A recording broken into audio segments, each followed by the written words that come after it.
ಇವತ್ತಿನ ದಿನ ಮಂತ್ರಾಲಯಕ್ಕೆ ಗುರುಗಳಾದಂಥ ರಾಘವೇಂದ್ರ ಸ್ವಾಮಿಗಳ ಆರಾಧನಾ ಕಾರ್ಯಕ್ರಮದಲ್ಲಿ ಭಾಗವಹಿಸಲಿಕ್ಕೆ ಮಂತ್ರಾಲಯಕ್ಕೆ ಬಂದಿದ್ದಾರೆ. ಇವತ್ತಿನ ಕಾರ್ಯಕ್ರಮವೇ ಧಾರ್ಮಿಕ ಕಾರ್ಯಕ್ರಮ. ಗುರು ರಾಘವೇಂದ್ರರ ಒಂದು ದರ್ಶನ ಪಡೆದು ಅವರ ಅನುಗ್ರಹಕ್ಕೆ ಪ್ರಾರ್ಥನೆ ಸಲ್ಲಿಸಿ ಹೋಗ್ಲಿಕ್ಕೆ ಬಂದಿದ್ದಾರೆ. ಎಲ್ಲೊಂದು ಕಡೆ ರಾಜ್ಯ ಸರ್ಕಾರದಲ್ಲಿ ಸರ್ ಈಗ ಸಿಎಂ ಕುರ್ಚಿ ಅದೆಲ್ಲ ನಿಮ್ಗೆ ಗೊತ್ತಿರುವಂತದ್ದೇ, ಯಾಕೆ ಅದು ನಿಲ್ತಾ ಇಲ್ಲ ಅನ್ನೋದು ಸರ್? ಹೈಕಮಾಂಡ್ ಮಟ್ಟಕ್ಕೆ ಹೋದ್ರು ಕಾಂಗ್ರೆಸ್ ಅಲ್ಲಿ ಆ ವಿಚಾರ ನಿಲ್ತಾ ಇಲ್ಲ ಅನ್ನೋದು ಅದು ಅವರ ಪಕ್ಷದಲ್ಲಿ ಹೇಳ್ಬೇಕಣ್ಣ. ಈಗ ಕಳೆದ 2.5 ವರ್ಷದಲ್ಲಿ ಪ್ರತಿನಿತ್ಯ ಒಂದು ಗ್ಯಾರಂಟಿಯ ಜಾಹೀರಾತು ಕಾಂಗ್ರೆಸ್ ಸರ್ಕಾರದಲ್ಲಿ, ಇನ್ನೊಂದು ಮುಖ್ಯಮಂತ್ರಿ ಚೇರ್ನ ಜಾಹೀರಾತು. ಇದೆರಡು ಪ್ರಮುಖವಾಗಿ ಓಡ್ತಾ ಇದೆ. ಗ್ಯಾರಂಟಿ ಕೊಟ್ಟ ಮಾತಂತ ಉಳಿಸ್ಕೊಂಡಿದ್ದೇವೆ, ಸತ್ಯವನ್ನಲ್ಲದೆ ಬೇರೇನೂ ಹೇಳಲ್ಲ ಅನ್ನೋದು ಅದೊಂದು ಭಾಗ. ಜಾಹೀರಾತುಗಳ ಕೈದು ಗ್ಯಾರಂಟಿಗೆ ಜಾಹೀರಾತುಗಳನ್ನ ಕೊಡ್ತಕ್ಕಂಥ. ಮತ್ತೊಂದು ಕುರ್ಚಿಯ ವಿಷಯದಲ್ಲಿ ಮುಖ್ಯಮಂತ್ರಿಗಳ ಕುರ್ಚಿಯ ಬಗ್ಗೆ ಮಾತನಾಡ್ತಕ್ಕಂಥದ್ದು ಇಲ್ಲಿ ನಡೀತಾ ಇದೆ.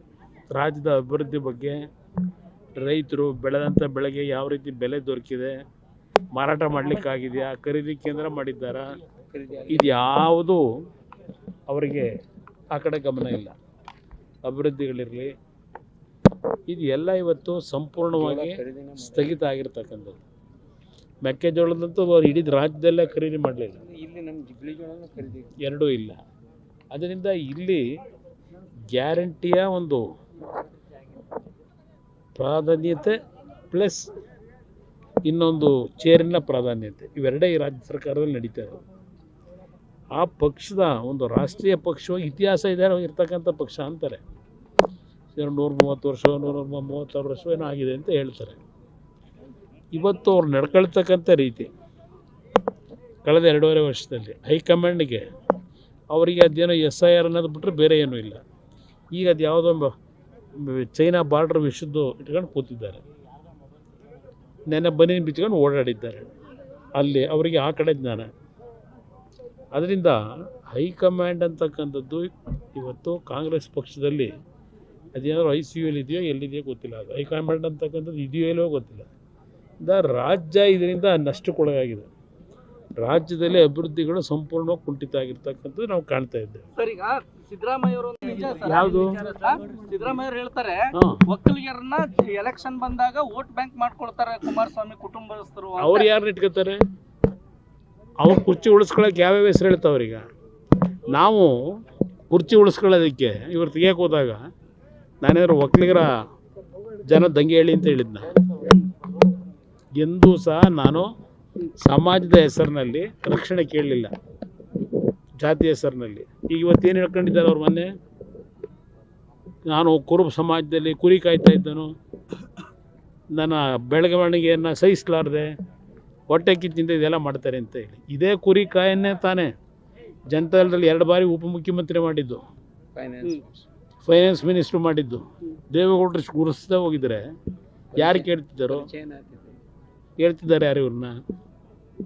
ಅದರಿಂದ ಅವರು ಇವತ್ತು ಒಂದು ರೀತಿ ಮಾನಸಿಕ ಅಸಮತೋಲನೆಗೆ ಒಳಗಾಗಿದ್ದಾರೆ. ಮಾನಸಿಕವಾಗಿ ಇನ್ನೊಂದ್ ಕಡೆ ಹೇಳ್ತಾರೆ, ಏನಾದ್ರೂ ಸಿಎಂ ಅಂತ ಆದ್ರೆ ಒಕ್ಕಲಿಗ ಸಮುದಾಯದವರು ಕಾಂಗ್ರೆಸ್ ಪಕ್ಷದಲ್ಲಿ ಮಾತ್ರ ಅಂತ ಹೇಳ್ತಿದ್ದಾರೆ. ಈಗ ಬೇರೆ ಪಕ್ಷದಲ್ಲಿ ಆಗಿಲ್ವಾ? ಕಾಂಗ್ರೆಸ್ ಪಕ್ಷದಲ್ಲಿ ಎಲ್ಲಿ ಮಾಡೋರು ಇವ್ರು ಬಂದಮೇಲೆ? ಈಗ ಪಾಪ ಅದು ಯಾರೋ ಒದಾಡ್ತವ್ರಲ್ಲ,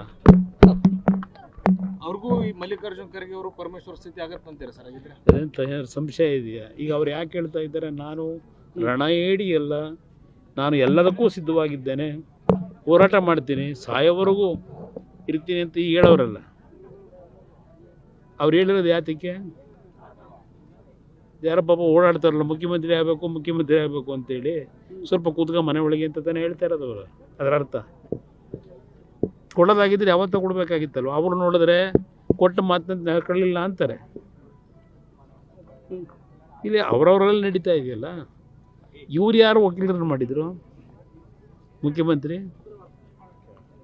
ಇವ್ರು ಯಾರನ್ನು ಮಾಡಿದರು? ಇದನ್ನೆಲ್ಲ ಖಾಲಿ ಮಾಡಿಸಿದ್ರು. ಅದೇನೋ ಅವರ ಕಾಂಗ್ರೆಸ್ಸಿಗೆ ಕರ್ಕೊಂಡು ಹೋದ್ರಲ್ಲ, ಅವ್ರನ್ನ ಕರ್ಕೊಂಡು ಹೋದ್ರೆಲ್ಲ ಏನಾಗವ್ರೀಗ? ಏನು ಮಾಡವ್ರು ಇವರು? ಹೇಳಕ್ಕೆ ಹೋದ್ರೆ ಪುಟಗಟ್ಟಲೆ ಹೇಳ್ಬೋದು ಇವ್ರ ಬಗ್ಗೆ. ಒಂದು ಗ್ರಂಥನೇ ಬರಿಬೋದು ಇವ್ರ ಬಗ್ಗೆ. ಹಾಂ, ಅವ್ರು ವೈಯಕ್ತಿಕವಾಗಿ ಯಾವುದೋ ಬೇರೆ ವಿಷಯಕ್ಕೆ ಭೇಟಿ ಮಾಡಿದ್ದು. ನಾನು ಕೈಗಾರಿಕಾ ಸಚಿವನಿದ್ದೀನಿ, ಕೇಂದ್ರದಲ್ಲಿ ಏನೋ ಕೆಲಸ ಆಗಬೇಕಾಗಿತ್ತು, ಅದಕ್ಕೆ ಭೇಟಿ ಮಾಡಿದ್ದೆ. ಅದು ಹೊರತುಪಡಿಸಿ ರಾಜಕೀಯ ಏನಿಲ್ಲ. ಅಪಯ ಅನ್ನೋದು ಏನು? ಅಪಯ ಅಂತಾರಲ್ಲ, ಯಾರದು ಅಪಯಿನ್ಸು ಮರೆತುಬಿಟ್ಟವ್ರ ಸಿದ್ದರಾಮಯ್ಯನವರು ಮಗನ್ನ MLA ಅಲ್ವ ವರುಣದಲ್ಲಿ ಇದ್ದಿದ್ದು. ಇಲ್ಲೆಲ್ಲ ರಾಯಚೂರಲ್ಲ, ನಮ್ಮ ಬಾದಾಮಿ, ಅದು ನಮ್ಮ ಪಕ್ಷದಿಂದ ಅಲ್ಲೂ ಅವರಿಗೆ ಜೀವ ಸಿಕ್ಕಿದ್ದು. ನಮ್ಮ ಅಭ್ಯರ್ಥಿನ ಸ್ವಲ್ಪ ಸೈಲೆಂಟ್ ಮಾಡಿದರೆ ಅವತ್ತೇ ಖಾಲಿಯಾಗೋರು. 2018 ಚುನಾವಣೆಯಲ್ಲಿ ಚಾಮುಂಡೇಶ್ವರಲ್ಲಿ 36,000 38,000 ಸೋತಿದ್ರು. ಇಲ್ಲಿ ಈಗ ಯಾವ ಪಕ್ಷದ ಬಗ್ಗೆ ಮಾತನಾಡ್ತಾರೆ ಅವರು ಬೆಳೆದು ಲಕ್ಷಾಂತರ ಕಾರ್ಯಕರ್ತರು ಶಕ್ತಿ ತುಂಬಿದ್ರಲ್ಲ, ಟೋಪಿ ಹಾಕಿ ಮುಖ್ಯಮಂತ್ರಿ ಆಗಬೇಕು ಅನ್ನೋ ಒಂದೇ ಉದ್ದೇಶದಲ್ಲಿ ಟೋಪಿ ಹಾಕೊಂಡು ಹೊರಟರಲ್ಲ, ಅದರಿಂದ ಪಾರ್ಟಿಯಿಂದ ಹೊರಗಾಗ್ದು. ಪಾರ್ಟಿ ವಿರೋಧ ಒಕ್ಕಲಿಗರದೇನೋ ಅದಿರಲಿ, ಸ್ವಲ್ಪ ಹೇಳೋಣಂತೆ. ಈಗ ಅದರ ಹಿನ್ನೆಲೆಯಲ್ಲಿ ಅವತ್ತು ಪಾರ್ಟಿಯಿಂದ ಹೊರಗಾಕಿದ್ದು. ಪಕ್ಷ ಕಟ್ಟಬೇಕಲ್ಲ, ಇಲ್ಲ ಹೋಗಲಿ. ಅವರು ನನ್ನ ಪಕ್ಷದಲ್ಲಿದ್ದಲ್ಲ, ನಮ್ಮ ಜನತಾದಳದಲ್ಲಿ, ಜಾತ್ಯತೀತ ಜನತಾದಳದಲ್ಲಿ ಯಾವತ್ತಾದ್ರೂ ಒಂದು ದಿವಸ ಬ್ಯಾನರ್ ಕಟ್ಟಿದ್ರ, ಬ್ಯಾನರ್ ಅವ್ರ ಕಡೆಯಿಂದ ಏನಾದ್ರು ಮಾಡಿಸಿದ್ರ, ಸಭೆ ಅರೇಂಜ್ ಮಾಡಿದ್ರ, ಹೋಗಿ ಬ್ಯಾನರ್ ಕಟ್ಟ ಹಗ್ಗ ಕೊಡಿಸಿದ್ರ, ಏನು ಮಾಡಿದರು? ಕೆಲಸ ಮಾಡ್ತಿದ್ದಿದ್ದು ನಾವು, ಭಾಷಣ ಮಾಡೋಕ್ಕೆ ಬರೋರು ವೇದಿಕೆಗೆ. ಅಲ್ಲಿ ನಡೀತಿರೋದು ಅದೇ. ಈಗ ಕಾಂಗ್ರೆಸ್ನಲ್ಲಿ ಪಾಪ ಮಲ್ಲಿಕಾರ್ಜುನ ಖರ್ಗೆ ಡೆಲ್ಲಿಗೆ ಓಡಿಸಾಯಿತು. ಆ ಪರಮೇಶ್ವರರು ಅಧ್ಯಕ್ಷರಿದ್ದರು, ಅವ್ರನ್ನ ಚುನಾವಣೆಯಲ್ಲಿ ಸೋಲಿಸಿ ಅವ್ರನ್ನ ಮನೆಗೆ ಕಳಿಸಿ ಮುಖ್ಯಮಂತ್ರಿ ಆಗಿದ್ದರು. ಇವರಿಂದ ದೇವೇಗೌಡರು ಕುಟುಂಬದಲ್ಲಿ ಯಾವ ರೀತಿ ನಡ್ಕೊಂಡಿದ್ದೇವೆ, ಎಷ್ಟು ಜನ ರಾಜಕೀಯವಾಗಿ ಬೆಳೆದರು, ಎಷ್ಟು ಜನ ಬೆನ್ನಿಗೆ ಚುರಿ ಹಾಕಿ ಹೋದರು. ನಾವು ಬೆನ್ನಿಗೆ ಚುರಿ ಹಾಕಿ ಹೋಗಿ ಅಂತ ಹೇಳಿದ್ವಾ? ಇಲ್ಲಿದ್ದಾಗ ಚೆನ್ನಾಗೇ ಇದ್ದರು, ಯಾವುದು ಹೆಸರುಗಳು ಹೇಳೋರಲ್ಲ, ಅವರೆಲ್ಲರೂ ಇಲ್ಲಿ ಚೆನ್ನಾಗೇ ಇದ್ದವರು.